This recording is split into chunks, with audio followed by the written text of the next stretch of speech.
moi negativos, que a realidade é moito mellor da que está, pero despois, sin embargo, sí que, hoxe polo menos asumiron que neste tema en concreto teñen un reto pendente, pero despois falan da perspectiva de xénero nos seus orzamentos. E a min isto, sinceramente, pareceme insultante, é falso, e os datos, por sorte, non vou a falar hoxe dos orzamentos porque xa tivemos este debate, porque quero centrarme na iniciativa do PSOE, pero, como decía, os datos, por sorte, están á vista de todas e de todos. Por iso, eu entendo que non é necesario estenderse moito máis.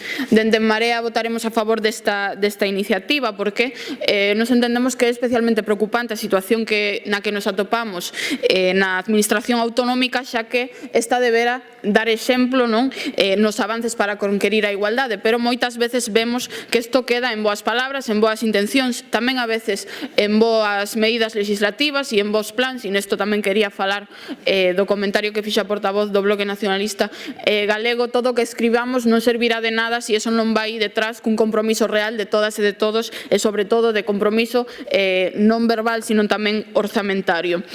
Por exemplo, sería lógico que a administración pública fora a vanguarda na implementación deste plans de igualdade, e vemos hoxe como moito tempo despois siguen a existir deficiencias. E para avaliar justamente en que grau estamos fallando debemos estudar pormenorizadamente a situación. Por iso entendemos que a iniciativa do Partido Socialista é axeitada, 2 meses de prazo nos parecenos que é suficiente, que é razonable. Non nos satisface a emenda do Partido Popular porque justamente entendemos que non é ir máis alá, sino todo o contrario, é volver a poñer algo que xa se anunciou en outras ocasións, pero sin compromiso dunha data concreta, dun tempo específico, que é o que realmente necesitamos. Non necesitamos que se diga que queremos e que necesitamos plans de igualdade, porque eso xa está dito moitas ocasións. Necesitamos saber cando se van a avaliar, saber que plans de igualdade están nestes momentos, e por eso queremos datas concretas.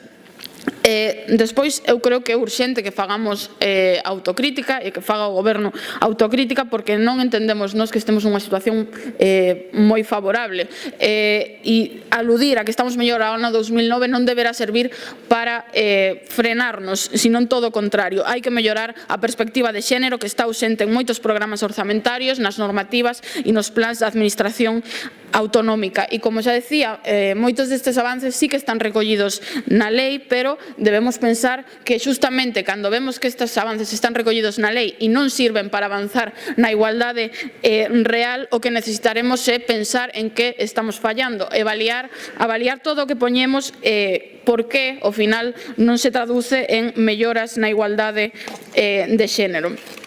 Dende logo pensamos que é fundamental, como decía, que se cumpra este decreto, pero, por suposto, creemos que non é suficiente. Pensamos que debemos dar un paso máis, impulsar os plans de igualdade en todas as empresas, tamén na empresa privada, incluídas as pequenas e medianas empresas, e entendemos que estes plans non poden ser voluntarios. Por iso, neste sentido, creemos que a emenda do Bloque Nacionalista Galego complementa ben a proposta inicial do Partido Socialista. Concordamos especialmente, e hai que salientar, a necesaria comunicación cos axentes sociais, organizacións e colectivos feministas, porque creemos que non se está a facer como se debera. Moitas veces os colectivos feministas van a falar da avaliación da Lei de Igualdade á Comisión de Igualdade, pero eso non sirve para absolutamente nada, por desgraza, porque eles teñen moitas leccións que darnos e non, quizáis, dende o Goberno se este escoitando ca suficiente atención.